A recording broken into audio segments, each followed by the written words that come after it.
Daha ne kadar uğraşacaksın bizimle?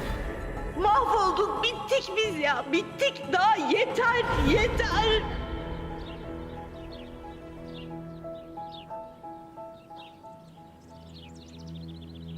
Lan. Kızım, ne oldu sana? Kızım. Kim üzdü seni? Atabeyler Halil Bey'e ihbar ettiğimi söyledi ama ben öyle bir şey yapmadım baba.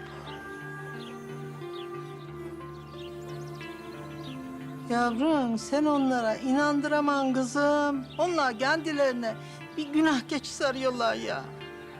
Emme kim bunu ihbar ettiyse helal olsun, iyi etmiş. Gel bir yüzünü yıkayalım.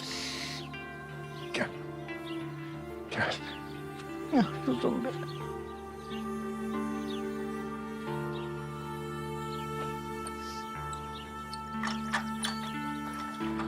Su akmıyor. Ya şuraya geldiğimizden beri de bir şey düzgün gitsin ya. Ya bir şey düzgün gitsin ya. Ben odama gidiyorum. Gonca. Of.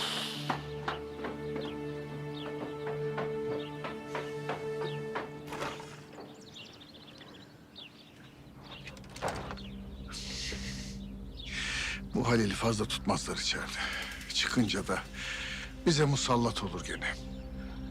Ya yok mu şöyle bir tanık? Bir delil? Birisi çıksa dese ki ya ben her şeyi gördüm. Ya şu herif çıkamasa yıllarca içeriden. Dayanamıyorum artık. Benden o kadar nefret ediyorlar ki nasıl başa çıkacağımı bilemiyorum. En çok da toprağa üzülüyorum, biliyor musun? Bu dünyada en son istediğim şey onun üzülmesi.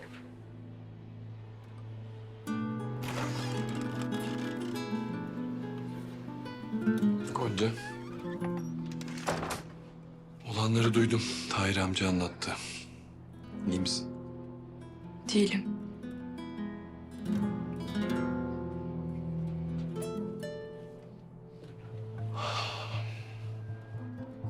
Bunun böyle olacağı en başından belliydi.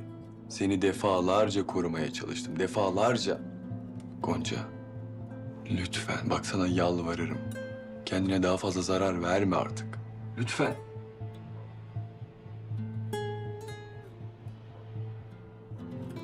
Her zamanki gibi haklısın.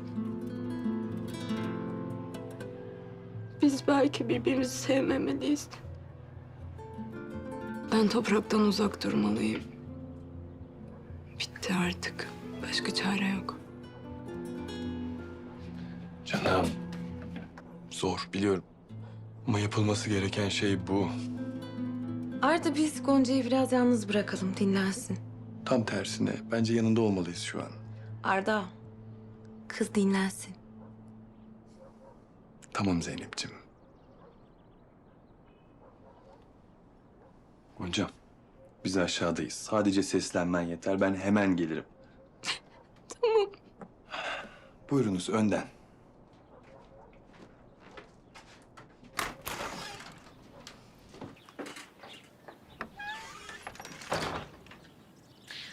Arda, sen kızcağızın bu halinden istifade etmeye mi çalışıyorsun? Saçmalama be. Ne alakası var? Ya Gonca çok kötü, görmüyor musun? Kız biraz nefes alsın ya. İyice kendi menfaatlerini düşünen bir adam oldun çıktın. Sen de toprağın kolpası olduğun çıktın. Çıldırtma beni. Şu şekillere, şemallere bak. Ben Evet sen. arkadaşımın bu halini kullanmana izin vermeyeceğim. Herkes çıkarcı olmuş be. Herkes menfaatçi olmuş.